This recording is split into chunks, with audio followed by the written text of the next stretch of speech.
Mesdames et messieurs, chers conférenciers, je suis à la fois honoré et ravi de vous accueillir aujourd'hui parmi nous au sein de cette prestigieuse école, l'école Mohammedia d'ingénieurs, dans le cadre de l'illustre forum Union Entreprise, qui célèbre cette année 31 ans de succès.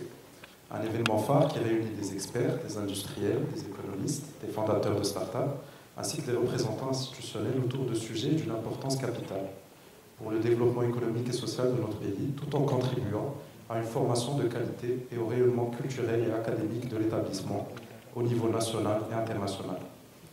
Avant de commencer, je tiens d'abord à saluer chaleureusement l'école Mohammedia des ingénieurs, notamment les organisateurs de ce forum, qui se tient sous le haut patronage de Sa Majesté le Roi Mohammed VI, pour leur engagement à créer un espace de dialogue, d'échange et de réflexion sur les défis et opportunités auxquels nous sommes confrontés dans ce monde en pleine mutation.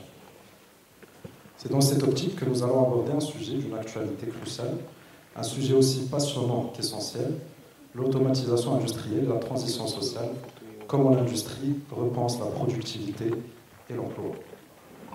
Mesdames et messieurs, chers conférenciers, l'automatisation industrielle consiste en l'utilisation de technologies avancées telles que les robots, les systèmes informatiques et l'intelligence artificielle pour exécuter des tâches auparavant réalisées par l'homme. Elle vise à améliorer la productivité, réduire les coûts et garantir une précision optimale dans les processus de production. Cependant, au-delà de ces objectifs industriels, elle remet en question certains métiers qui vont probablement disparaître. Elle redéfinit le cadre même du travail, bouleverse les modèles économiques et impose des défis sociaux majeurs. Alors, récemment, une déclaration de Bill Gates a suscité de nombreux débats. Selon lui, l'automatisation et les avancées technologiques pourraient révolutionner notre façon de travailler, à tel point qu'une semaine de travail de 2 ou 3 jours deviendrait une réalité. Cette idée, qui pourrait bien sembler utopique pour certains à une autre époque, et qui semble aujourd'hui plutôt visionnaire, pose une question fondamentale. Comment l'automatisation industrielle peut-elle transformer nos modes de production, notre économie et surtout notre rapport au travail?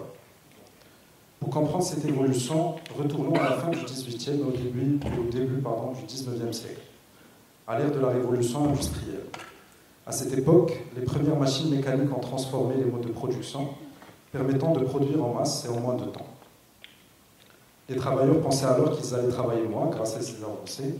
Toutefois, l'histoire a prouvé que cette idée, ou plutôt cet espoir, s'était brisé contre le mur d'une réalité économique complexe. Depuis, l'automatisation n'a cessé d'évoluer. Du moteur à vapeur aux chaînes de montage automatisées, en passant par l'informatique et l'intelligence artificielle, chaque étape a marqué une nouvelle ère extrêmement bénéfique pour l'industrie. Aujourd'hui, nous sommes à l'aube de l'industrie 4.0, où les technologies connectées, les données massives et les systèmes autonomes redéfinissent complètement les processus industriels. Mesdames et messieurs, chers conférenciers, ce thème revêt une importance fondamentale dans un monde où les technologies évoluent à une vitesse vertigineuse. L'automatisation transforme profondément les métiers en faisant émerger de nouvelles compétences tout en rendant certains emplois obsolètes, voire même dépassés. Elle soulève ainsi des enjeux majeurs. Comment préparer les travailleurs à ces transitions, garantir une inclusion sociale et réduire les inégalités dans un contexte de mutation technologique accélérée? Ces questions, au cœur de notre époque, nécessitent une réflexion collective pour assurer une transition harmonieuse et durable, sans trop prendre de risques. Pour apporter des réponses éclairées et rigoureuses à ces enjeux et explorer les multiples facettes de cette transformation, nous avons réuni un panel d'experts au profil varié, dont les perspectives enrichiront notre réflexion collective. J'ai donc l'immense honneur de vous présenter M. Stef Hassan, CEO d'Ingelec, un leader reconnu dans le secteur industriel marocain. Il ne manquera pas de nous apporter une vision stratégique sur l'intégration de l'automatisation dans les processus de production et son impact sur la compétitivité des entreprises marocaines. Je souhaite aussi souhaiter la bienvenue à M. Faisal Bourrada, directeur exécutif de la transformation et de l'excellence opérationnelle chez Maghreb Steel. Il partagera son expérience sur les défis et opportunités liés à l'industrie 4.0 dans le secteur de la sidérurgie. Nous passons ensuite à M. Luciano Borges, directeur général chez Ciana et directeur du pôle matériel à l'ONCF, disposant d'une expertise internationale qui va nous éclairer sur l'impact des technologies avancées sur des modes de production et des stratégies d'adaptation dans un contexte globalisé. Je souhaite aussi souhaiter la bienvenue à M. Mohamed Belmachi, directeur général chez FUNEA, spécialiste des solutions de financement pour les entreprises. Il apportera de son côté un éclairage précieux sur les mécanismes de soutien financier nécessaires pour accompagner les entreprises dans leur transition industrielle. Ainsi que M. Dominique Dumoulin, directeur des ressources humaines Maroc chez Renault Group. Il abordera les enjeux liés à l'emploi, aux reconversions professionnelles et à l'accompagnement des travailleurs dans un contexte d'autonomie croissante. Messieurs, merci d'avoir accepté l'invitation. Je vais vous donner dans un premier lieu la parole à chacun d'entre vous pour exprimer votre présentation sur ce sujet. Et ensuite, nous passerons à une section questions-réponses avec l'auditoire pour approfondir un petit peu plus notre débat. Alors pour commencer, je vous cède la place, Monsieur.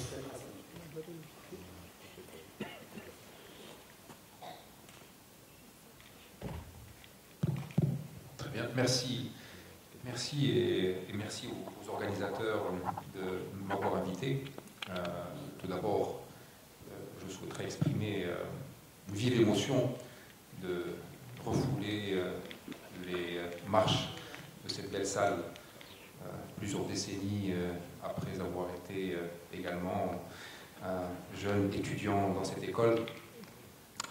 Certains peut-être d'entre vous, non tous d'ailleurs, n'étaient pas encore nés à l'époque, ce qui témoigne un petit peu de mon très jeune âge.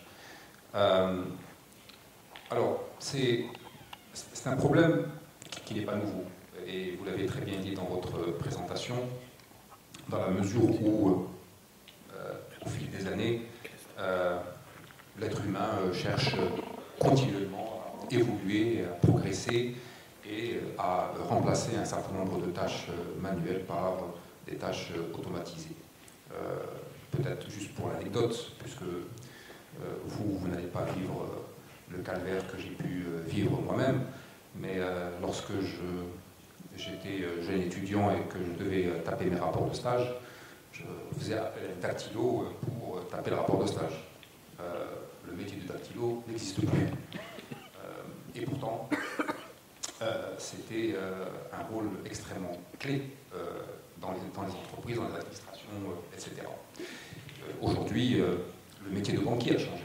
Notre rapport avec la banque a changé à travers les applications, l'agence, et puis le métier de banquier a donc également évolué. Donc ce n'est pas nouveau, mais je pense qu'il y a deux éléments majeurs qui ont changé. Historiquement, on automatisait des tâches, des activités qui étaient soit, on va dire, routinières, soit sans grande valeur ajoutée, parfois risquées, et donc on automatisait ce type de tâches. Ce qui a changé, et puis la deuxième chose, c'est que ces évolutions, il y en avait quelques-unes dans une génération, donc toutes les 20-25 ans, on voyait des évolutions dans nos modes de fonctionnement, nos modes de production, nos modes de consommation. Aujourd'hui, ce qui change, ce sont deux choses. La première chose, c'est que le timing a beaucoup évolué, et donc ces évolutions sont extrêmement rapprochées. Et on le voit maintenant, ce n'est pas, on va dire, sur une génération, c'est même pas sur l'année, mais c'est même au mois, et on voit des évolutions. Et la deuxième chose, c'est que ce ne sont plus uniquement des tâches purement manuelles qui sont remplacées, mais à travers l'intelligence artificielle, on voit que même des tâches plus cérébrales sont en train également d'être remplacées. Donc, c'est à ça que nous devons peut-être réfléchir à voir comment ces métiers vont évoluer. Si je prends le cas d'Angelec, effectivement, c'est un métier où il y a énormément de tâches manuelles pour tout ce qui est montage, aussi bien des interrupteurs que des blocs multiprises, que des armoires métalliques, etc. Chaque année, il y a un certain nombre de tâches qui sont amenées par année, qui ont été remplacées par des tâches automatisées et mécanisées. Et il y avait tout à l'heure une petite crainte sur que cela engendre une baisse en fait du nombre de ressources nécessaires. Si je prends le cas d'Angelec, en 5 ans, le taux d'automatisation a probablement été multiplié par 3 ou par 4, et l'effectif a été multiplié par 3. Donc c'est ces parce que lorsque on met des machines à la place d'opératrices pour faire des opérations de montage, ces machines, il faut les maintenir, il faut les faire fonctionner, il faut les optimiser, et tout cela, ça nécessite des compétences, mais différentes de celles que nous avions par le passé. Et cela est nécessaire parce que, si je prends toujours le cas d'Angelec, aujourd'hui, Angelec exporte un tiers de son chiffre d'affaires vers l'Afrique de l'Ouest notamment. Et mon principal concurrent en Afrique de l'Ouest, ce sont les entreprises chinoises. Et donc, si je ne suis pas performant, si je n'augmente pas ma productivité et la qualité et réduire le nombre de défauts et donc des coûts cachés, à la fin, je ne peux pas être compétitif vis-à-vis des produits chinois qui arrivent sur le marché africain. Donc c'est une mutation nécessaire pour pouvoir survivre dans un marché ouvert aujourd'hui, ce qui n'était pas le cas peut-être il y a 20 ou 30 ans, sur des marchés ouverts, marchés compétitifs, où le client a finalement le choix de la solution qu'il souhaite acheter. Donc ça, c'est d'un point de vue mécanisation et donc l'évolution du métier chez Angelec. Ensuite, la deuxième mutation, c'est que dans une entreprise industrielle comme la nôtre, on a énormément de données. Ce qui change, et c'est tout l'intérêt de tous les big data et l'intelligence artificielle, c'est comment utiliser ces données au profit soit de la maintenance, soit de la production, soit de nos prévisions, pour là aussi améliorer notre performance, réduire nos coûts et améliorer la qualité de nos produits. Ça, ce sont des métiers qui n'existaient pas par le passé. Tout se faisait un petit peu, soit de manière artisanale, donc de manière extrêmement approximative, alors qu'aujourd'hui, c'est vraiment des données extrêmement scientifiques, basées sur l'expérience, avec une certaine intelligence derrière pour pouvoir nous donner des informations extrêmement pertinentes qui peuvent servir ensuite le fonctionnement de l'entreprise. Là où une école comme l'école Mohammedia a un rôle clé à jouer, c'est justement ces nouveaux métiers qui aujourd'hui sont extrêmement, ou ces nouvelles compétences qui aujourd'hui sont extrêmement rares sur les marchés. Et comme je le disais, ce qui mettait avant une génération pour arriver, aujourd'hui met quelques mois pour arriver. Et donc ça veut dire que ces compétences, on n'en a pas besoin dans 3 ans, lorsque les futurs ingénieurs vont être diplômés, on en a besoin tout de suite. Et c'est là où il y a un travail qui doit être mené aussi bien par l'entreprise que par les universités et les écoles pour pouvoir anticiper ensemble sur ces différents métiers qui vont arriver, des métiers d'avenir et pour lesquels on a besoin de ces compétences de manière urgente parce que nos concurrents, eux, ne nous attendent pas et en général, ils ont un petit temps d'avance. Donc je pense qu'il y a ce travail qui aujourd'hui peut-être se fait, peut-être de manière informelle, pas suffisamment structurée, pas suffisamment organisée, peut-être pas avec cette vision à moyen terme entre les entreprises et les universités. Et je pense que c'est un travail sur lequel nous devons nous pencher pour pouvoir justement répondre à ces défis de demain. Voilà. Merci. Merci beaucoup, M. Hassani, pour votre intervention. J'ai quelques questions pour vous sur lesquelles je souhaiterais revenir un petit peu plus tard. Mais d'abord, je passe la parole à M. Faisal Brada, directeur exécutif de la transformation et de l'excellence opérationnelle chez Maghreb Steel. M. Brada, allez-y. Oui, bonjour à tous. Je tiens tout d'abord à remercier le comité d'organisation pour l'invitation. C'est toujours un privilège de revenir à cet établissement prestigieux qui est notre école Mahmoudia. Je suis très fier d'être avec vous aujourd'hui. Par rapport à notre problématique, qui est la digitalisation et l'industrie 4.0, surtout dans notre industrie qui est la sidérurgie et l'industrie d'une manière générale.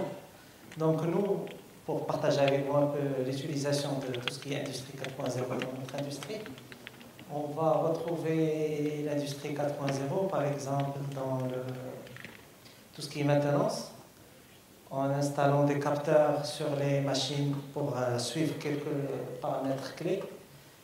On suit la vibration, on suit la température, on suit la pression pour voir un peu l'état de santé de la machine, ce qui est la maintenance prédictive comme vous connaissez. Il y a aussi la qualité prédictive qu'on peut suivre à travers d'autres paramètres. Ça, c'est une première utilisation. Deuxième utilisation dans notre industrie, c'est tout ce qui est robotisation, qui vient un peu remplacer l'humain dans tout ce qui est tâches répétitives à moins de valeur ajoutée ou bien à pénibilité élevée. Un troisième volet dans tout ce qui est industrie 4.0, c'est la connexion des machines. Donc le fait d'avoir toutes les machines qui sont connectées et toutes les données sont relevées au management à travers des tableaux de bord qui sont 100% automatisés. Ça facilite un peu la prise de décision et surtout la rapidité. Tout ça c'est bien, mais la question qui se pose, c'est la position du facteur humain. Quel est l'impact sur l'emploi? Est-ce qu'en utilisant ça, on va embaucher moins de personnes? Et c'est là la clé de la réussite de tout projet de digitalisation. C'est en répondant à cette question-là. Parce qu'à mon avis, réussir un projet de digitalisation, ça passe à travers une communication claire et saine pour tous les acteurs dans l'industrie, et en rassurant que, comme a dit tout à l'heure Sister, c'est pas inversement proportionnel au nombre de recrues, mais parfois on retrouve que c'est dans le bon sens. En digitalisant plus, on va recruter beaucoup plus de monde, parce que tous les outils digitaux ont besoin d'être maintenus et d'être développés pour pouvoir être utilisés à bonne échelle. Aujourd'hui, en comparant avec le passé, dans le passé, le souci était la productivité. Et à quel coût? Donc le ratio, c'était combien de volume on va produire et quelle est la part de coût de main-d'œuvre dans cette production. Aujourd'hui, avec tout ce qui est industrie 4.0, avec l'automatisation, il y a d'autres facteurs qui sont apparus et qui sont beaucoup plus importants. C'est un niveau de qualité qui est plus poussé, parce qu'aujourd'hui, nos concurrents sont au niveau international et qui vont à un niveau de qualité qui est irréprochable. Donc, à travers l'automatisation, on peut être sûr d'avoir un niveau de qualité des pièces produites qui est équivalent. Il y a aujourd'hui la flexibilité. Tout ce qui est automatisé, ça permet d'avoir plus de flexibilité sur l'outil de production, ce qui n'était pas le cas lorsqu'on travaillait d'une manière plus ou moins manuelle. Tout ça, c'est pour dire que la digitalisation aujourd'hui n'est pas là pour remplacer le facteur humain, mais au contraire, elle est là pour l'aider et pour avoir plus de productivité, plus de qualité, plus de réactivité au bon moment. Et tout ça, bien sûr, c'est pour améliorer la compétitivité du produit marocain. Merci.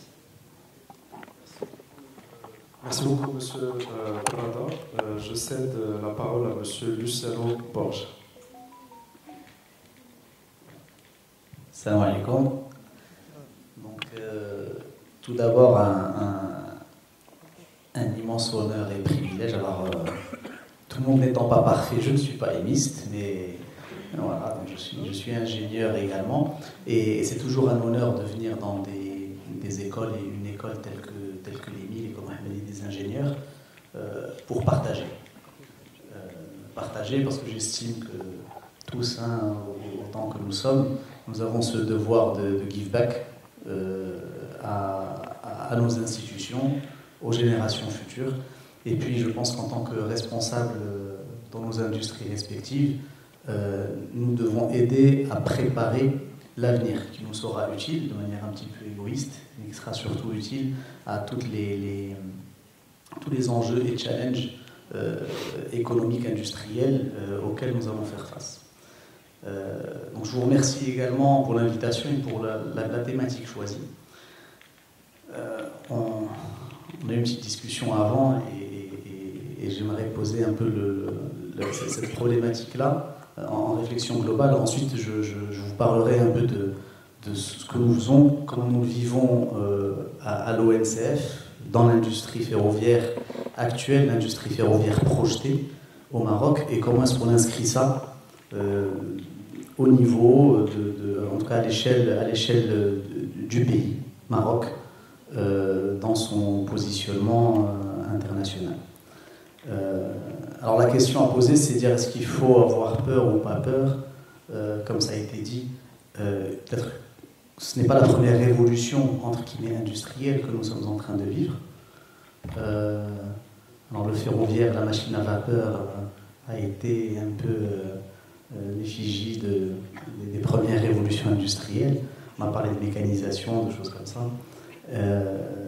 Mais aujourd'hui, la grande différence, c'est que ces révolutions, elles arrivent à des pas et des intervalles beaucoup plus rapprochés et elles impactent de manière beaucoup plus globale. Alors aujourd'hui, quand on parle de l'IA, l'IA, on en parlait il y a quelques années, il y a un nouveau, on en parlait tout à l'heure, on disait que des aéronefs avec pilote automatique, ça existe depuis longtemps, des métros automatiques, ça existe depuis longtemps, c'est-à-dire autonomes, basés sur les mêmes idées, les mêmes algorithmes, mais qui étaient réservés à des utilisations particulières. Et encore, il y a des fois où on n'a pas franchi le pas pour avoir des avions commerciaux avec des passagers à bord, ou des trains grandes lignes avec des passagers, des clients à bord, full automatique. Il y a des pas qu'on n'a pas franchis encore. Néanmoins, technologiquement, ce sont des choses qui existent depuis un certain temps. Alors là, il y a eu l'avènement, si je prends l'intelligence artificielle, avec les LLM, ChatGPT voilà, en tant que primo-représentant de cette tendance. Et la différence de cette révolution par rapport aux révolutions qu'on a connues, c'est qu'elle touche une population énorme.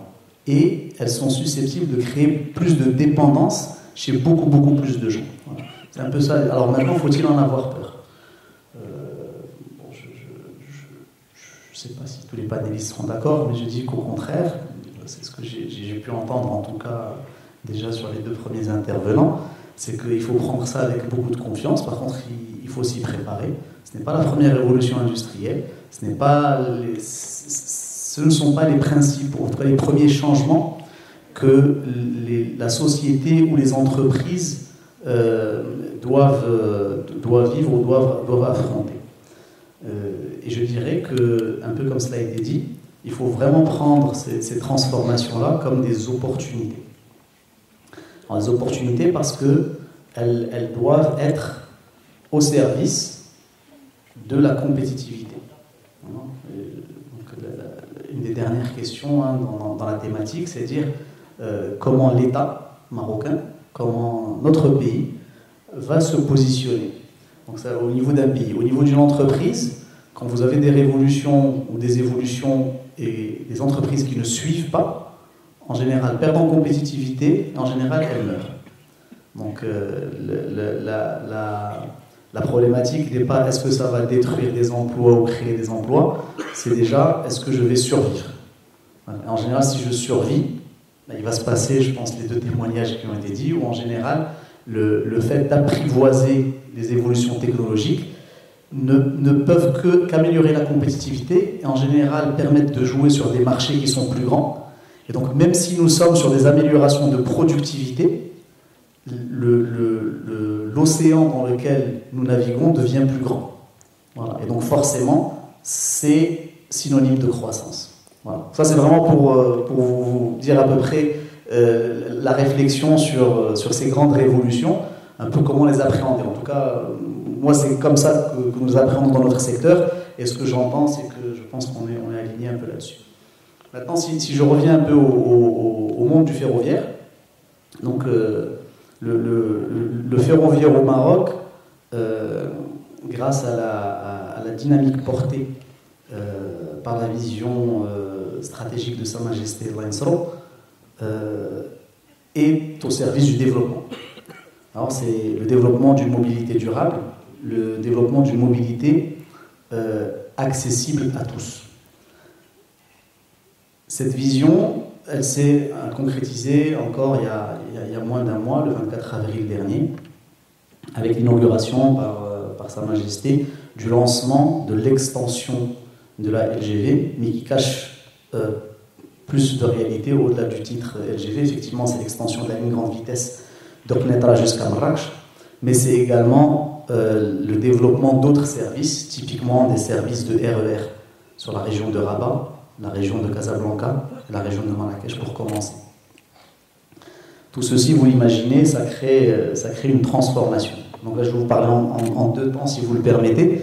Je vais vous parler de l'ONCF en tant qu'exploitant, et je vais vous parler de l'industrie ferroviaire. Les deux étant impactés par tout ce que nous racontons en fait aujourd'hui. L'ONCF, quand on lance un projet de ce type-là, ou un programme, nous sommes en train de dire qu'en 2025, nous faisons circuler chaque jour à peu près 230 trains. À l'horizon 2030, c'est-à-dire dans 5 ans, nous en ferons circuler 1000. C'est 5 fois plus de trains tous les jours. Alors pour ce faire, on va développer des infrastructures, on va acheter de nouveaux trains, etc. etc. Donc tout ça, on va le faire. Ça, il fallait trouver les moyens, il fallait mobiliser les financements, il faut structurer les projets pour être à l'heure. Donc ça, il y a une partie qui est faite et il y a un gros challenge d'arriver à l'heure, d'accord, en termes de projet. Mais quand on se projette qu'en 2030, il faudra faire rouler tous les jours 1000 trains, vous vous imaginez bien que là, on est dans la transformation. Que ce n'est plus le même quotidien. Et là, on peut se poser la question, est-ce que les effectifs vont faire x4 ou pas ? Dans quelle mesure allons-nous nous servir des technologies pour justement assurer ce service-là ? Est-ce qu'en 2030, on va parler du même service que celui qui existe aujourd'hui? Certainement pas. D'accord ? Et donc, ce sont toutes ces réflexions-là, et c'est pour ça qu'on aborde ça, nous, avec beaucoup de challenges. Donc, on est très, très content d'avoir des ruptures technologiques. Parce que je peux vous dire, il y a 10 ans ou 15 ans, on nous donne le même défi, et on nous dit, dans 5 ans, vous allez faire rouler 1000 trains au lieu de 230 trains par jour. Ça va être très compliqué. Très, très compliqué. C'est beaucoup de monde, beaucoup de formation. Ça ne veut pas dire qu'aujourd'hui, c'est plus simple. Mais ça veut dire qu'on va se servir de ces ruptures technologiques pour réussir ce challenge. Voilà. Je passe, si vous voulez bien, juste au niveau industriel et donner quelques illustrations. Là, ce sont des réflexions qui sont en cours, donc on n'est pas sur la rupture, on est sur le régime continu, mais qui nécessitent des améliorations, qui nécessitent que l'on se positionne en explorant et en exploitant au maximum ce que l'évolution technologique nous offre. Je fais un petit zoom sur la maintenance. Donc on est sur la maintenance. Vous savez que 70% des tâches de maintenance, c'est là qu'on parle d'un avion, qu'on parle d'un train, qu'on parle d'un bâtiment, 70% des tâches de maintenance sont des tâches de contrôle. D'accord ? Et donc d'inspection. D'inspection visuelle, d'inspection instrumentée. Alors je vous laisse imaginer qu'aujourd'hui, avec les efforts et le développement de l'intelligence artificielle, là, pour le coup, pas en LLM, pas en Large Language Model, mais plutôt en Computer Vision, je vous laisse imaginer qu'aujourd'hui, les caméras intelligentes arrivent à détecter beaucoup plus de choses qu'un opérateur lambda. Et là, on arrive à la transformation. Tout à l'heure, on parlait des dactylos qui avaient disparu. Ben, peut-être que l'opérateur dont le taux d'erreur sur une tâche simple est de 10-3 par sollicitation, globalement, c'est-à-dire qu'une fois toutes les 1000 tâches, un opérateur bien formé commet une erreur. Donc on peut améliorer ce ratio-là, soit en substituant complètement, mais comme je le disais tout à l'heure, sur un certain nombre de tâches critiques de sécurité, comme conduire un avion ou conduire un train, piloter un avion ou conduire un train, vous imaginez qu'on va plutôt être dans de l'augmentation, plutôt que dans de la substitution. Voilà. Et par contre, augmenter, ça veut dire que je vais pouvoir peut-être traiter beaucoup plus de trains ou traiter un train en inspection visuelle beaucoup plus vite. Alors, aujourd'hui, nous avons travaillé sur ce sujet-là. Aujourd'hui, on a commencé à travailler en 2017. En 2017, nous avons un prototype qui a été sélectionné pour être présenté au CES de Las Vegas. Alors c'était en 2021. Là, aujourd'hui, en 2025, ces technologies ont tellement gagné en maturité qu'on ne parle plus de la même chose. En 2021, c'était de l'innovation. Là, aujourd'hui, il y a énormément de solutions qui permettent de faire tout ça. Pour les initiés, avec les YOLO VX, on arrive à faire quand même beaucoup de choses qu'on n'arrivait pas à faire il y a 4-5 ans. Voilà. Donc, ce sont les sujets sur lesquels nous travaillons, et à chaque fois, nous ne le prenons pas sous le prisme de « attention, ça va se substituer à des gens, et puis on va supprimer des emplois, etc. etc. » Aujourd'hui, nous le vivons comme une vraie réflexion sur une meilleure qualité, une meilleure productivité et in fine une meilleure compétitivité. Voilà. Donc c'était vraiment pour vous donner quelques illustrations. Et alors pour terminer, notre secteur, avec ce volet d'exploitation dont j'ai parlé, c'est-à-dire globalement on va étendre nos lignes, on va acquérir de nouveaux trains, on s'est dit que des projets d'une telle dimension, globalement on parle de 96 milliards de dirhams d'investissement sur 5 ans, c'est énorme.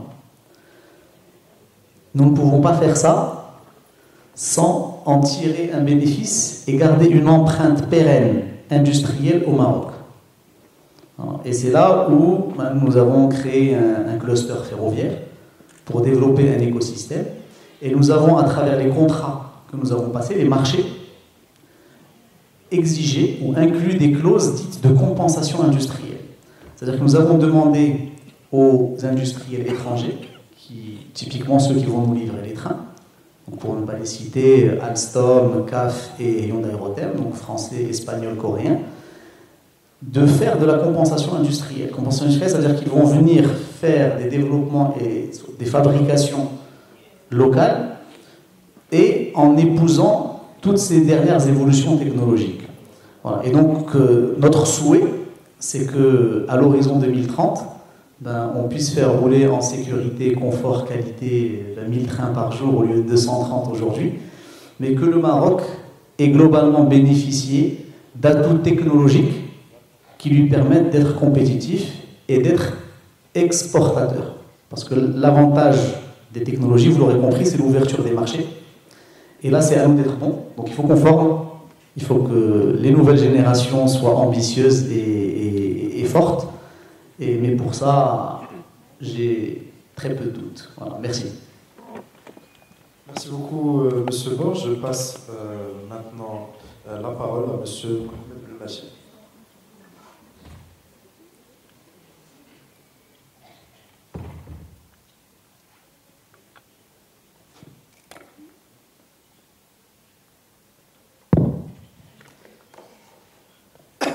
Salam alaikum, merci beaucoup. Je tiens à remercier les organisateurs pour l'invitation. En retour, je suis très ému de retrouver mon école après plusieurs années. 3 sur 4. Hein? 3 sur 5, pardon. Les en force. L'avantage est mieux, parce que comme j'avais expliqué, faisais partie de l'équipe organisatrice du premier forum en 1995. On avait démarré avec des moyens beaucoup plus rudimentaires. On a eu le support, le soutien à la fois de la direction, de l'association. On a pu lancer, je suis très heureux de constater où est-ce qu'on est arrivé aujourd'hui après plusieurs années. Passons, on revenir au sujet. Moi je pense, comme a été expliqué par mes collègues, donc il y a eu effectivement beaucoup de révolutions. Là, on parle beaucoup d'une nouvelle révolution. C'est une révolution qu'on a appelée transition industrielle 4.0, qui à la fois fait peur, mais à la fois présente un certain nombre d'opportunités. Avant, on était sur de la numérisation, d'automatisation de tâches. Ça ne faisait pas peur parce qu'on disait c'est le progrès. Effectivement, il faudra qu'on automatise, qu'on travaille mieux, qu'on travaille plus efficacement et plus rapidement. Et donc avec cette nouvelle révolution, quand on a commencé à toucher un peu les emplois qualifiés, commencé à avoir un peu peur, parce qu'on s'est dit, parce que, il y a quelques métiers maintenant, par exemple si on prend le métier de notaire, on n'a plus besoin de clerc. Si on prend le métier dans la finance où je suis, il y a un certain nombre de banques qui ont complètement utilisé l'IA nouvelle génération pour faire de l'analyse financière et scorer, coter les dossiers de crédit. Donc on a commencé à toucher un peu ces métiers qualifiés. C'est ce qui un peu présente un peu quelques craintes. Mais si on revient un peu en arrière, je pense qu'on peut dire, c'est que moi, mon préparant, j'avais lu une étude faite par des chercheurs économistes américains où ils ont dit qu'en 1900, il y a 60% des métiers qui existaient en 1940 qui n'existent plus aujourd'hui. C'est-à-dire l'évolution, la transformation. Je pense qu'on sera beaucoup plus sur ça. C'est qu'on sera sur l'évolution de métiers, sur l'accompagnement. On sera beaucoup plus sur des tâches, c'est-à-dire on va automatiser des tâches répétitives, des tâches à forte valeur ajoutée, et on va libérer plus de temps dans nos métiers respectifs, dans les emplois, pour faire des tâches à plus grande valeur ajoutée. Et tant tout l'enjeu de cette réussite, de cette transformation numérique, étant cet enjeu d'accompagnement, effectivement, et de formation continue, d'appropriation de ces nouvelles technologies pour qu'on puisse effectivement passer le cap et accompagner l'ensemble des métiers dans leur mutation. Ça, il y a aussi un enjeu, moi je pense, il y a aussi un enjeu et ça c'est à l'échelle pays, c'est un enjeu de moyens. Parce que contrairement aux précédentes révolutions, c'est une transition qui nécessite beaucoup de ressources. C'est-à-dire quand vous voyez un peu tous les fonds qui sont mis en place, que ce soit dans les pays en Europe ou bien dans les pays asiatiques, en Chine, en Inde, qui sont très en avance, et aussi aux États-Unis, on parle de centaines de milliards de dollars. Quand vous voyez juste l'offre qu'avait fait Elon Musk pour racheter OpenAI, c'est 100 milliards de dollars. On est sur une transition qui nécessite beaucoup de ressources et qui nécessite beaucoup de moyens, beaucoup de compétences aussi, parce qu'on a de nouveaux métiers, il faut produire beaucoup plus d'ingénieurs, beaucoup de compétences, et essayer de mixer tous ces paramètres pour réussir cette transition énergétique et profiter. Il y a aussi un atout pour un pays, pour nous, comme pour le Royaume du Maroc, c'est que dans chaque transition, un pays peut faire sa petite place. C'est-à-dire on peut être spécialisé, par exemple, sur un petit domaine et réussir notre place dans ce domaine. Ça a toujours été dans toutes les révolutions. Il y a eu l'émergence de nouveaux pays dans l'échelle mondiale. D'ailleurs, grâce à l'avancée qu'a l'Inde sur toute la partie, sur cette transition numérique, ils sont en train de passer donc, à la 3e place économique. Ils sont en train de dépasser l'Europe, que ce soit l'Inde, que ce soit la Chine, et ils en ont vraiment profité. Donc là, on peut effectivement, le pays peut demain se spécialiser dans un certain chrono. On peut spécialiser dans la cybersécurité, on peut spécialiser par exemple dans le développement de logiciels, on peut utiliser l'IA, spécialiser aussi dans l'utilisation pragmatique de l'IA, et surtout encourager donc, nos entreprises marocaines de passer de l'expérimentation au déploiement industriel. Maintenant, il y a un enjeu aussi, un enjeu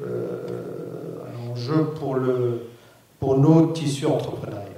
L'enjeu, il est de taille, parce qu'on a quand même un atout au Maroc, qui est un atout quand même en matière de coût salarial. Donc, ça, il faut l'appréhender. C'est un risque demain, parce qu'avec la généralisation de l'IA, donc on a un certain nombre de tâches répétitives, de tâches à très faible valeur ajoutée qui vont être automatisées. Et donc là, on risque de perdre cet atout, c'est-à-dire l'atout comparatif en matière de coût salarial. Donc il faut préparer. On est en un carrefour, on a aussi le Maroc, on a l'avantage d'avoir beaucoup de programmes de libre-échange, donc avec des pays. Il faudra en faire un atout aussi. Et ce qu'on est en train de faire, donc je crois qu'on commence déjà à le faire, c'est comment ça attirer des technologies de pointe. Et ça, c'est important. C'est-à-dire tout pays qui veut se développer et accompagner cette transition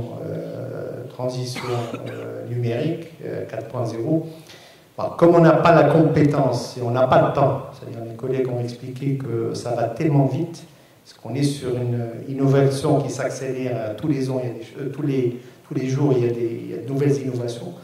C'est-à-dire il faudra essayer d'attirer des IDE de pointe, c'est-à-dire de pointe qui peuvent demain être l'élan et développer effectivement toute cette infrastructure.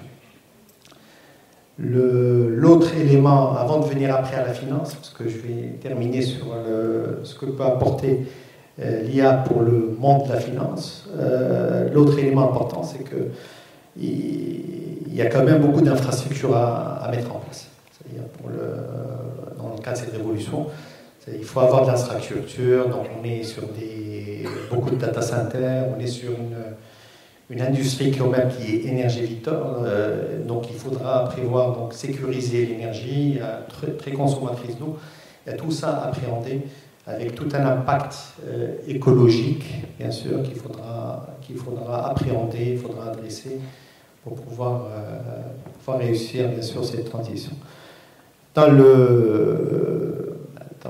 Par rapport au pays, donc il y a un certain nombre de défis. Il y a un défi d'accompagner le tissu entrepreneurial.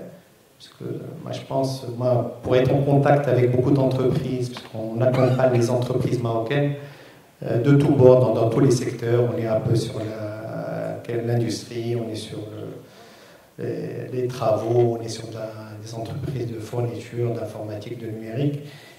Il n'y a pas encore cette conscience. Au Maroc, il n'y a pas encore cette conscience de l'utilité, je pense, de passer au déploiement. On est encore dans la phase de réflexion, de dire est-ce qu'on y va, est-ce qu'on n'y va pas, est-ce que le modèle, sur quel type de modèle on doit travailler pour réussir notre approche. Et moi, je pense qu'il faudra que les grands groupes au Maroc, notamment les entreprises publiques qui investissent beaucoup dans le numérique, dans l'automatisation, la digitalisation, qui soient porteuses, ces entreprises publiques doivent être porteuses effectivement dans une sorte de public-privé, dans une partenariat public-privé, de tirer vers le haut, sachant que pas mal d'entreprises qui sont dans le tissu entrepreneurial marocain sont des fournisseurs ou des prestataires de grandes entreprises publiques au Maroc. Donc voilà juste un peu j'ai présenté un peu le topo sur les enjeux. Il y a un dernier enjeu, c'est l'enjeu, moi je pense, de formation, ça a été rappelé par un de mes collègues, c'est qu'on aura besoin de beaucoup plus d'ingénieurs, avec des compétences spécifiques maintenant, pour accompagner ces nouveaux métiers. Il faudra que le système éducatif, effectivement, il faudra que les centres de formation, il faudra aussi que les universités puissent accompagner cette mutation et voir un peu comment faire émerger ces nouvelles compétences pour les préparer pour les métiers du futur de demain. Sinon, sur la crainte, moi je pense sur les métiers, sur la crainte sur la disparition des métiers, on sera beaucoup plus sur moi je pense, et d'ailleurs des études ont été faites dans ce sens, on sera beaucoup plus sur la substitution de certains métiers et puis travailler en complémentarité avec l'IA. Parce que l'IA actuellement n'a pas encore, même l'IA nouvelle génération n'a pas encore cette intelligence humaine. Moi, je pense qu'il faudra savoir l'utiliser, gagner du temps, donc on aura beaucoup de temps libre. Il faudra voir comment utiliser ce temps libre pour faire autre chose, pour faire des tâches à très grande valeur ajoutée. Sur la finance, vous avez vécu la décennie 2000 où il y a eu une forte transformation du secteur à partir des fins des années 90. Il y a une forte transformation du secteur financier et bancaire. On a commencé par la numérisation, la digitalisation. Maintenant, on peut faire une opération en full digital à partir du bureau, de la maison, sans intervention humaine. Mais mais maintenant on est sur une nouvelle ère, c'est-à-dire il y a moins d'agences, il y a moins d'interactions maintenant entre les clients et l'agence. Mais ce qu'on a attaqué dans le secteur financier, on a plus attaqué ce qu'on appelle le retail, c'est-à-dire on a attaqué le particulier, c'est-à-dire on a traité les opérations du particulier. Par exemple, on peut faire un virement, je veux demander une carte en ligne, je veux faire une opération de caisse. On n'a pas encore adressé le corpo, c'est-à-dire on n'a pas encore complètement digitalisé, numérisé la partie corporate, c'est-à-dire tous les services liés à l'entreprise. Vous partez dans la plupart des banques, encore, que ce soit au Maroc ou bien à l'international, un dossier de crédit, quand j'ai besoin d'un financement, je suis encore sur un process, donc c'est-à-dire qu'il n'est pas complètement digitalisé, je digitalise une partie n'est pas digitalisée. Et l'enjeu maintenant dans le secteur financier étant effectivement d'adresser cette partie, ce pont important de l'activité des banques qui est le corporate. Il y a aussi, on est passé, parce que la finance a toujours été en avance en matière de numérisation, parce qu'on est dans les services, bon, le service ça s'y prête mieux. Et surtout que dans les services aussi, historiquement, les services ont une faible productivité par rapport à l'industrie. Parce qu'il y a le facteur humain qui intervenait, donc la productivité était historiquement plus faible. Et donc il y a un gain important. Il y a un gain important quand j'automatise les tâches, c'est que vu que la productivité est faible, donc on améliore significativement cette productivité.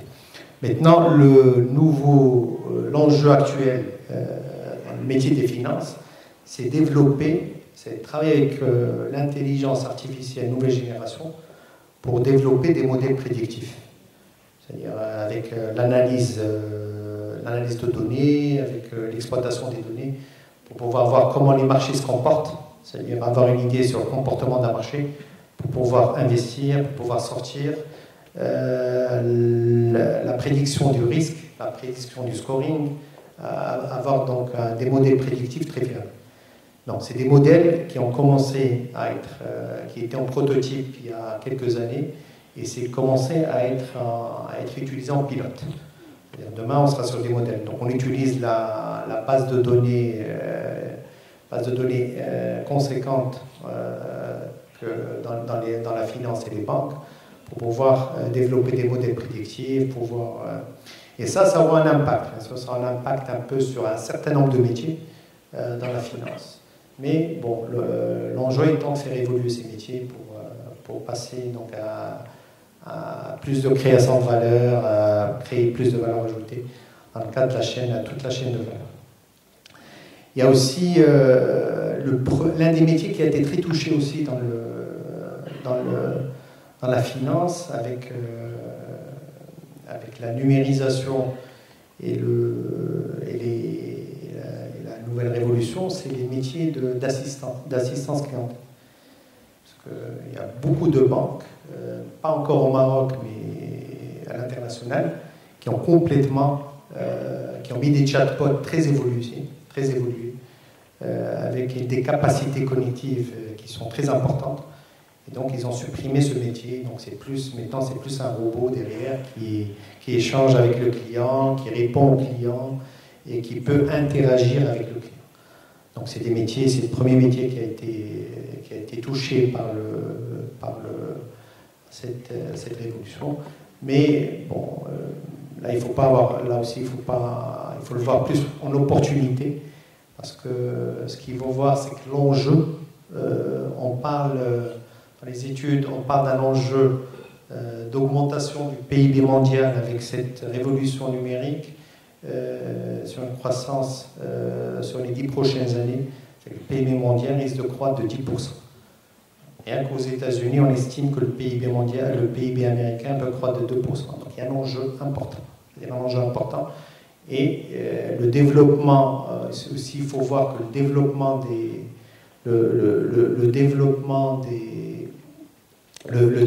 aussi de l'IA, nouvelle génération, permettra donc d'améliorer la performance Et qui dit amélioration de performance, c'est que j'ai plus de commandes, qui dit plus de commandes. Donc normalement, je dois recruter, je dois former plus de gens.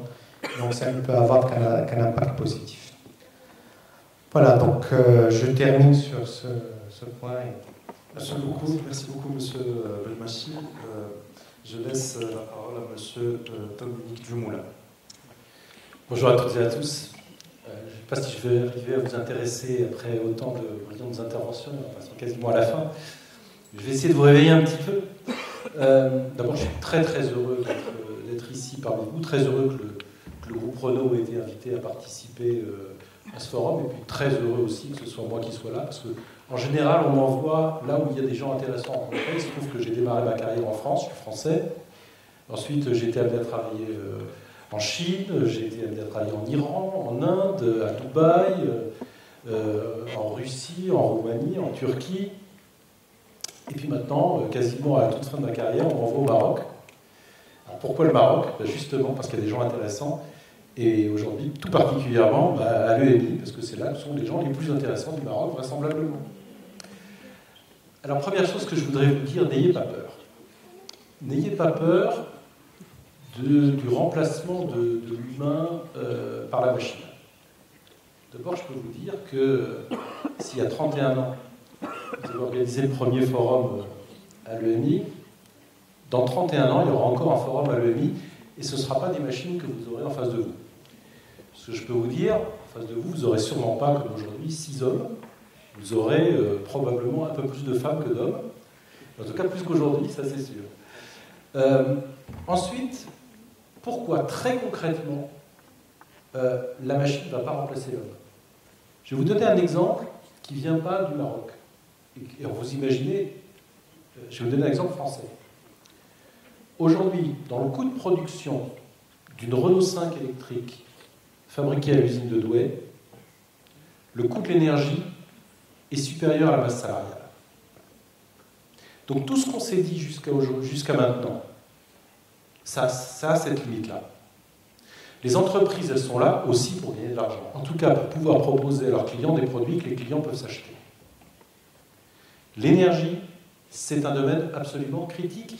Et toutes les technologies dont on vient de parler, elles sont extrêmement consommatrices d'énergie. Donc l'être humain, en tant que tel, y compris sur des postes d'ouvriers, reste extrêmement compétitif par rapport à ce besoin de consommation d'énergie. Premier point. Deuxième point, ça ne remet pas en cause tout ce qui a été dit. Bien entendu, il y a une transformation des métiers qui s'accélère. Bien entendu, le premier forum...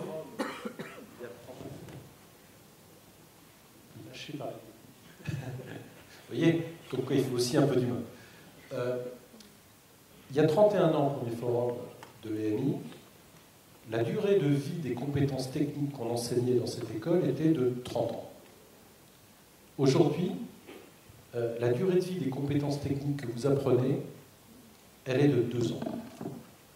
Donc la nécessité de se remettre en cause, elle est permanente, elle est absolument cruciale. Ce qui veut dire que les entreprises sont obligées d'investir dans le domaine de la formation et que les écoles, de plus en plus, sont obligées de développer des partenariats avec les entreprises pour être sûr d'être à jour.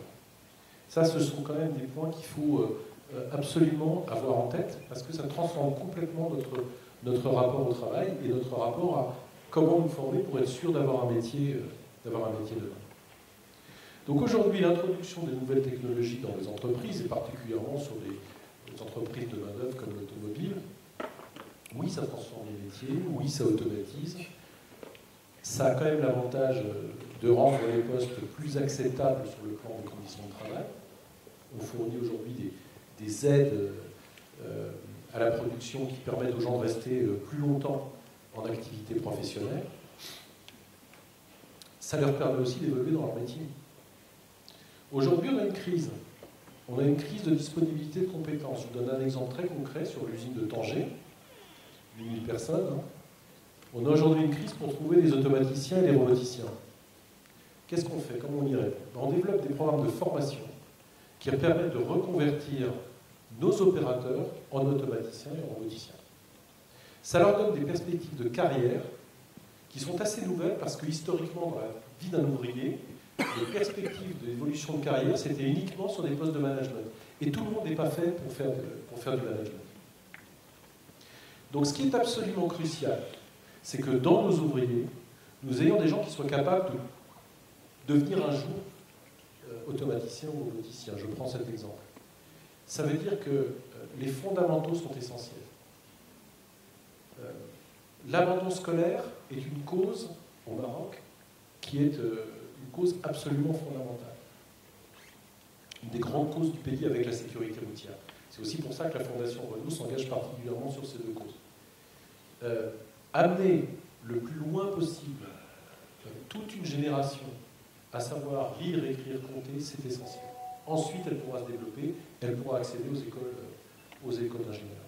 Là où le Maroc est très fort, ça ne se sait pas assez, mais c'est une réalité, c'est sur la capacité à embarquer toute une population dans les formations techniques.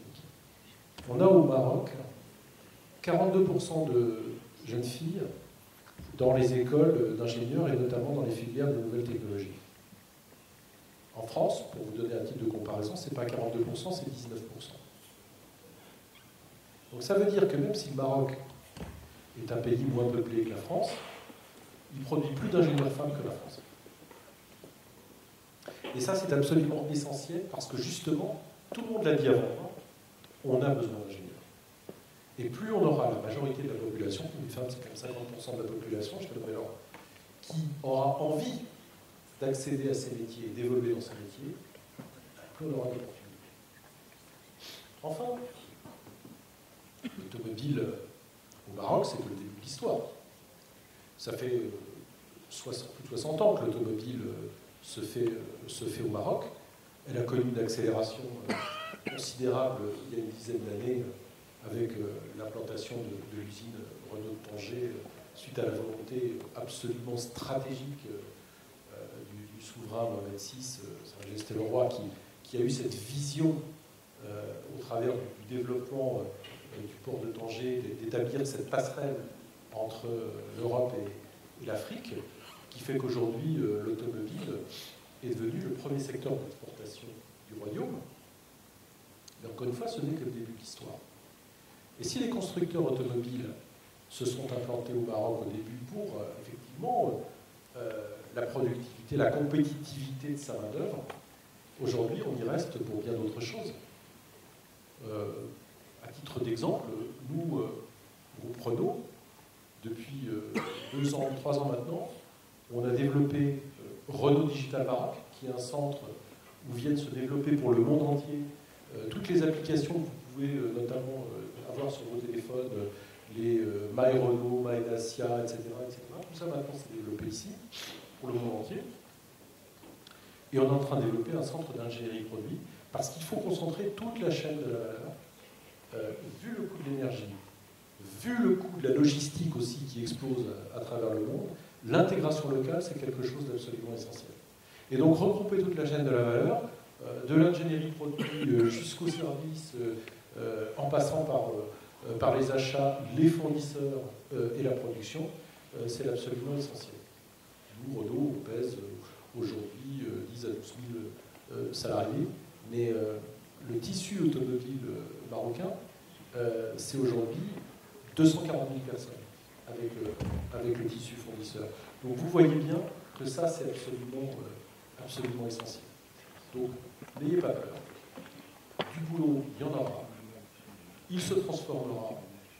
Il engage les entreprises avec le système éducatif à maintenir à niveau la compétence et à s'adapter aux évolutions du monde. Merci. Merci à vous, Monsieur Djoumoula. Je reviens vers Monsieur Hassavi pour la question que je vous ai mentionnée tout à l'heure. Déjà, on m'a dit qu'on ne pourra pas, malheureusement, faire de questions-réponses avec l'audience. J'ai noté quelques questions donc, que je vais vous poser. Alors, s'il y a une phrase que vous avez tous répétée, c'est qu'on aura besoin de plus d'ingénieurs.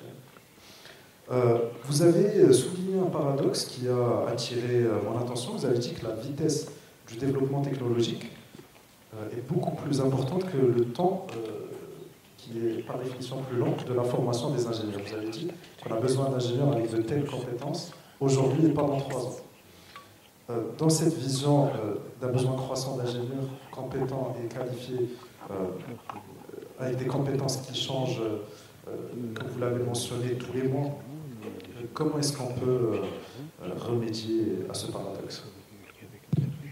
Alors, je pense que le mode d'enseignement lui-même a évolué. Et aujourd'hui, on a affaire à une population qui ne se contente pas, et heureusement, des cours pédagogiques de l'école, mais qui est en perpétuelle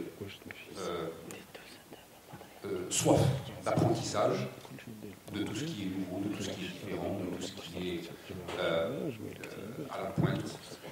Et aujourd'hui, ce que nous on constate lorsqu'on passe un certain nombre d'entretiens, c'est que vous pouvez avoir des ingénieurs dans un domaine bien spécifique, mais qui ont fait une certification dans un domaine, mais qui l'ont fait par eux-mêmes, dans un sujet particulier. Et c'est là où je pense que on a une intelligence justement de nos jeunes ingénieurs qui recherchent justement à s'adapter eux-mêmes, par eux-mêmes, aux besoins du tissu industriel.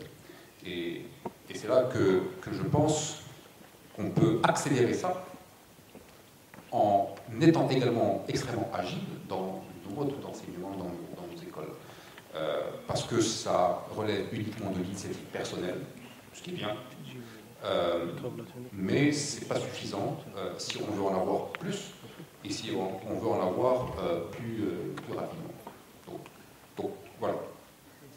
Merci beaucoup pour votre réponse, Monsieur Hassani. Je passe à Monsieur Brado. Vous avez parlé d'une différence entre les tâches répétitives qui peuvent être facilement reprises par l'intelligence artificielle contre des tâches qui sont un petit peu plus intellectuelles et que l'être humain va garder malgré le développement technologique. Est-ce que vous ne pensez pas que dans le fond, cette distinction va impacter la nature du travail lui-même? La nature du travail changera d'un travail dans sa majorité plutôt ouvrier vers un travail d'intellect, vers un travail de réflexion, de philosophie? Je pense que c'est une question qui est assez pertinente concernant la reconversion du capital humain. Je pense à travers les formations dont on est en train de parler, c'est là qui va consister un peu le cœur de cette reconversion. Lorsqu'on parle d'outils automatisés ou bien d'outils digitaux, ça a besoin bien sûr d'être maintenu, d'être développé et dans le temps, donc ce qui va nécessiter des compétences et un plan de formation qui est plus ficelé pour les collaborateurs. Donc aujourd'hui, rien n'empêche que aujourd'hui, la partie de techniciens ou bien d'opérateurs qui sont au niveau de nos usines, je parle bien sûr de l'industrie qui est mon domaine, on a une population aujourd'hui qui est assez formée pour être reconvertie dans les règles de l'art. Aujourd'hui, on a une population qui est plus que ce qu'on imagine, connectée à des compétences plus qu'on peut imaginer à notre niveau. Les gens, ils sont très agiles, ils apprennent à apprendre d'une manière beaucoup plus rapide. Donc, ce n'est pas un niveau d'intellectuel, mais c'est des gens qui sont agiles et très assoiffés d'apprentissage. Donc, lorsqu'on parle de digitalisation, la question ne se pose pas. Les gens, ils sont très présents et ils sont très impliqués dans tout ce qui est formation. Et c'est cette formation-là qui va permettre à ces gens-là d'être reconvertis. Bien sûr, il y a un accompagnement qui doit être fait par les écoles et tout ce qui est organisme de formation, en intégrant ces modules-là dans le plan de formation initial. Mais je pense qu'il n'y aura pas de souci à ce niveau-là. Merci beaucoup, monsieur. Je passe à une question que j'ai notée pour monsieur Borges. Vous avez parlé, vous avez dit que cette révolution, il faut la prendre plus comme un atout. C'est une deuxième chance, une chance de mieux se placer sur l'échiquier international. Et vous avez mentionné également la compétitivité des entreprises marocaines. mais la montée de la dépendance un petit peu de toutes ces entreprises vis-à-vis de ce nouveau côté digital. Est-ce que vous estimez que vous travaillez en étroite collaboration avec la SNCF, par exemple, est-ce que vous estimez que les entreprises marocaines sont déjà bien entamées cette route vers une digitalisation, une transformation, une reconversion industrie 4.0? Je pense que les entreprises marocaines sont là. Donc, je pense que si elles sont là et qu'elles abordent le sujet avec autant de maturité, c'est que voilà, nous y sommes. Renault explique quand même qu'il y a des choses qui se font depuis Renault Maroc pour le monde. Voilà, c'est intéressant. On voit que le côté financier, au-delà de notre propre secteur, et du coup, je pense que la réponse est oui, de manière très, très claire. C'est-à-dire que le chemin est déjà pris. Maintenant, comme ça a été dit avec beaucoup de réserve de la part de chacun d'entre nous, le chemin est long et la concurrence est là. Donc, faut être bon, faut rester bon le plus longtemps possible. Et puis, encore une fois, la force des nouvelles technologies, c'est de pouvoir aller plus vite, plus loin. Voilà. Maintenant, il faut savoir dompter cette technologie, l'apprivoiser et être bon. Voilà. Donc, on a besoin de jus de cervelle. On a besoin de jeunes qui arrivent à appréhender ces dynamiques. Moi, je pense, c'est vrai que je ne voulais pas l'aborder dans la première intervention, mais je pense que ça a été dit aussi sur ce volet énergétique. Aujourd'hui, on marche sur deux jambes. Ces révolutions techno et ces problématiques d'énergie avec bien sûr la durabilité, la RSE en entreprise, etc. Bon, ce sont les deux jambes qui vont faire que le Maroc sera compétitif. Donc, et l'un ne va pas sans l'autre. Voilà. RSE, responsabilité sociale, économique des entreprises. Des entreprises, effectivement, où là, il y a un enjeu. Puis, le volet énergétique est le plus prégnant, le plus visible. Il n'est pas le seul. Hein, et je pense qu'à demi-mot, il y a eu on a parlé de la représentativité genre aussi ici, etc. Ça fait aussi partie de ces problématiques-là. Aujourd'hui, ce sont pour moi les deux éléments. Cette avancée technologique, comment on dompte la techno, comment on est RSE par rapport à des changements climatiques qui sont des résultats de la physique. C'est pas quelqu'un qui décide. C'est notre environnement, il change et là il nous est imposé. Autant la techno, on peut toujours dire que c'est un choix, j'y vais pas, j'ai peur, j'ai pas peur, je vais mourir, je vais survivre. Autant l'énergie, l'environnement, c'est quelque chose sur lequel nous avons un impact, mais qui se passe à des échelles vraiment différentes et qu'il faut aussi savoir intégrer dans nos développements. Et je pense qu'avec ces deux axes-là, le Maroc a bien compris. Nous avons l'avantage d'avoir vraiment une vision éclairée sur le plan énergétique. Aujourd'hui, 100% des trains à Al-Bouraq roulent à l'énergie verte. 90% des trains au Maroc roulent à l'énergie verte. Ce n'est pas le cas en Europe. Voilà. Merci beaucoup, Monsieur Borges. Je passe à Monsieur Belmachi. J'ai noté, Monsieur, dans votre intervention, que vous avez parlé du coût de cette révolution. C'est une révolution qui coûte cher. Mais ne pensez-vous pas qu'un peu d'innovation pourrait permettre un petit peu de contourner ce coût? Je vous cite par exemple l'exemple chinois de DeepSeek. DeepSeek qui est à la limite aussi compétent que ChatGPT, mais qui a coûté 3 fois rien. Qu'est-ce que vous en pensez?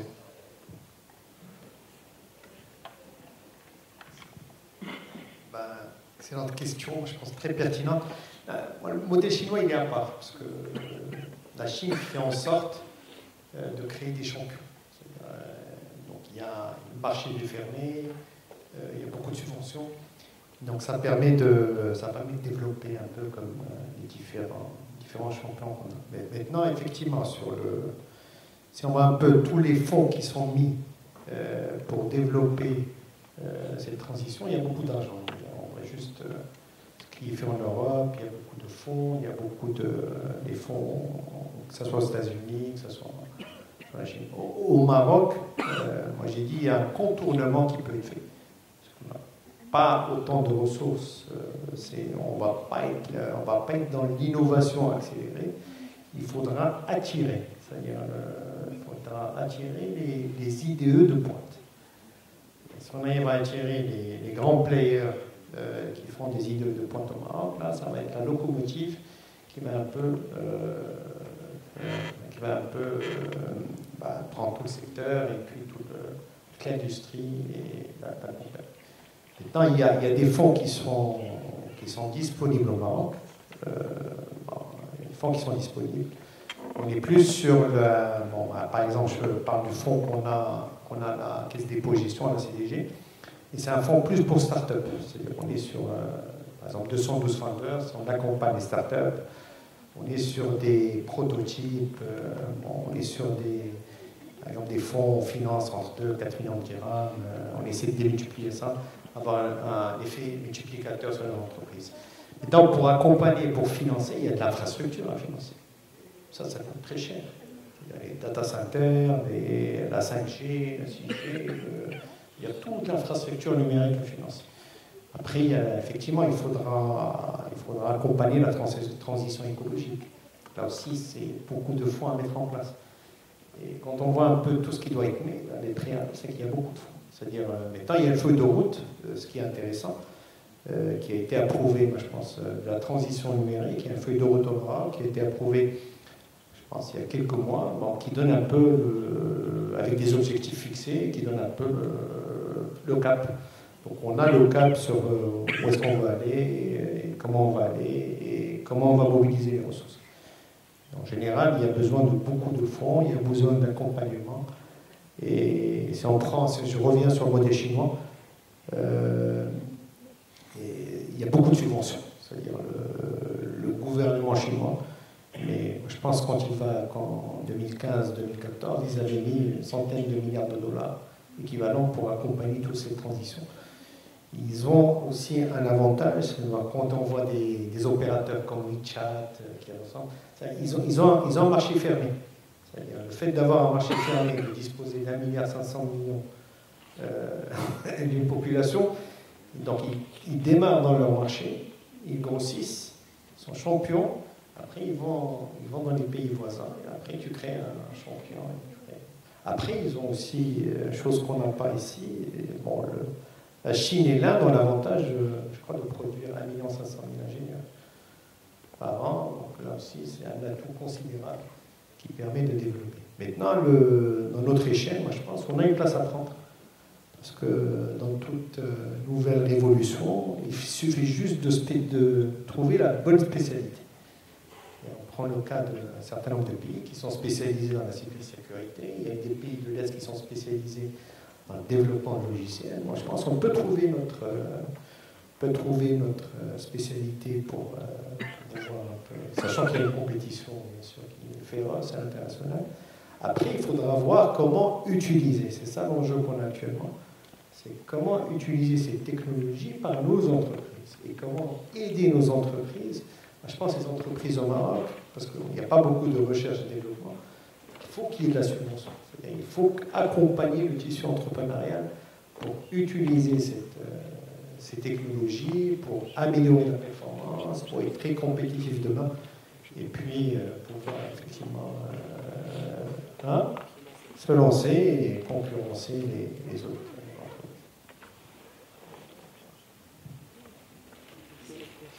Merci beaucoup, Monsieur Belmachi. Monsieur Doumoulin, vous avez mentionné tout à l'heure une idée qui m'a vraiment marqué. Vous avez dit que dans certains pays, dans certains contextes, l'être humain peut coûter moins cher que l'IA.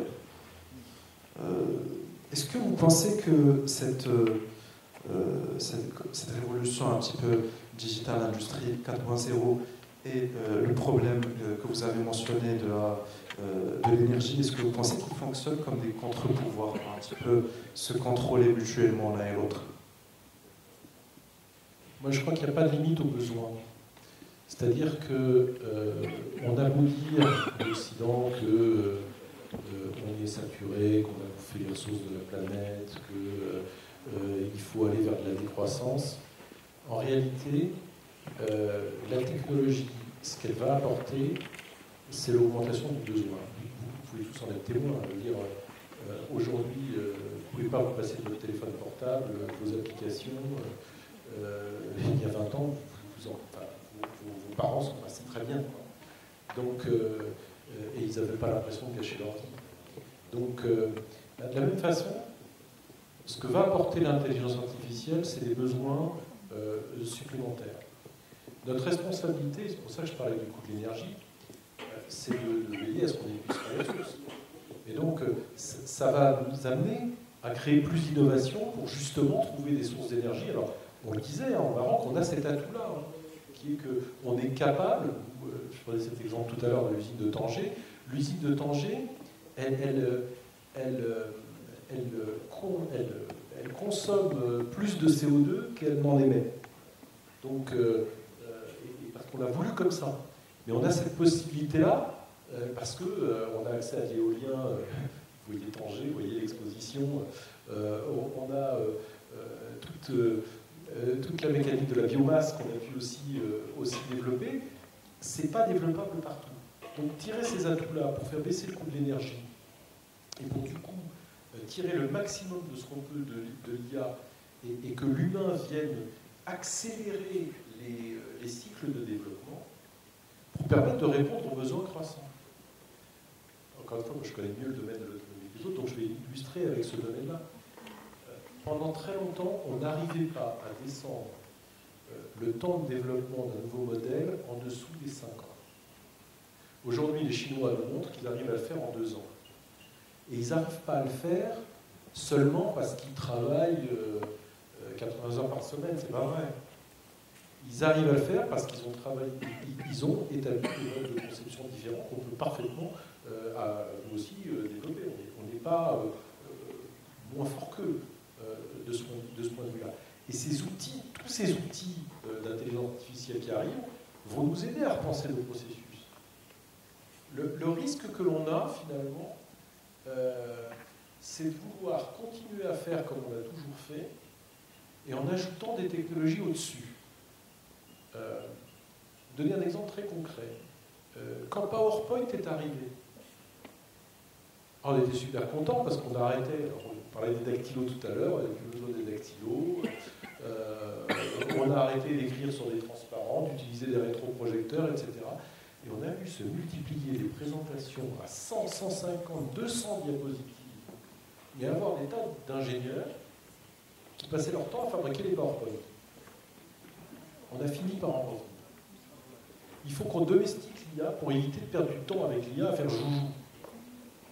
Ça, c'est un point important. Et c'est là où votre question est effectivement intéressante. C'est que ceux qui vont s'en sortir, c'est ceux qui vont le plus vite possible comprendre toute la puissance qu'apportent ces outils pour en tirer le meilleur. Sinon, on va laisser les outils utiliser les outils. Ça n'a absolument aucun intérêt. On va perdre de la valeur au lieu d'en créer. Et je pense que là, et c'est là tout ce qu'on attend finalement de cette génération qui arrive sur le marché du travail, c'est aussi parce qu'ils sont nés avec, d'aider toute la structure à se l'approprier. Nous, on pratique beaucoup dans les entreprises le mentoring, c'est-à-dire utiliser les compétences des anciens pour aider les jeunes arrivants à créer leur réseau, à comprendre finalement quels sont les bons ressorts pour manager, etc. Et bien, en même temps qu'on fait du mentoring, on fait aussi du reverse mentoring. C'est-à-dire qu'on utilise les compétences qu'on va aller chercher chez les jeunes pour diffuser dans l'entreprise cette culture sur les nouvelles technologies. Et donc aujourd'hui, on voit les membres du comité de direction de la boîte se faire mentorer par des jeunes de Renault Digital, Maroc, pour les aider à appréhender finalement toute la puissance de ces nouvelles technologies. Et cet échange intergénérationnel et cette circulation entre l'intelligence artificielle et l'humain, c'est ça qui nous permettra finalement d'avoir cette complémentarité que vous évoquez. Merci beaucoup, Monsieur Djoumoulin. Ce fut un plaisir de partager ces quelques instants avec vous, messieurs. J'ai appris de vous vraiment beaucoup de choses. C'était très éclairant. Mesdames, Messieurs, merci d'avoir assisté à cette conférence jusqu'à sa fin. Et puis voilà, je vous remercie tous. Bonne fin de journée.